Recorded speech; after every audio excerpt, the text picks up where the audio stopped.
اور حوالہ ہنڈی میں ملوث افراد سے سختی سے نمٹا جائے گا۔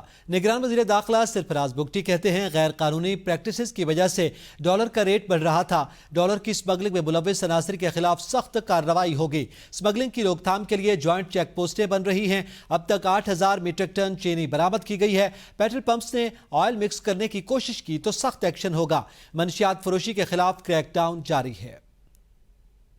جو لوگ انلیگل پریکٹسز میں انوالو ہیں، جو سمگلنگ میں انوالو ہیں، وہ حوالہ ہنڈی میں انوالو ہیں، ان کے لیے یہاں پر اب جو سٹیٹ ہے وہ بڑے ہارڈ طریقے سے ان کے ساتھ پیش آئے گی۔ یہ جو انلیگل پریکٹسز ہوتے ہیں اس سے یہ ڈالر کی جو ویلیو تھی وہ ڈالر سارا ڈرین ہو رہا تھا۔ جو اس طرح کی پریکٹسز میں انوالو ہوں گے ڈالر کی سمگلنگ میں، ان کے خلاف بھی سختی سے پیش آیا جائے گا۔ جو اینٹی سمگلنگ ہے اس کے حوالے سے ہم نے جوائنٹ چیک پوسٹیں بنائی ہیں۔ 8,000 میٹرک ٹن جو ہے وہ شوگر وہ برآمد کی گئی ہے۔ جو پیٹرول پمپ کسی اس طرح کی پریکٹس میں پکڑا گیا، کوئی انہوں نے سب سٹینڈرڈ آئل بیچنے کی کوشش کی، مکس کرنے کی کوشش کی، تو ان کے خلاف سخت سے سخت کارروائی کی جائے گی۔ ہمارے نوجوان کالجز، یونیورسٹیز میں اور ڈیفرنٹ اس میں بہت زیادہ منشیات جو ہے اس کے خلاف ہم نے ایک کریک ڈاؤن سٹارٹ کیا ہے۔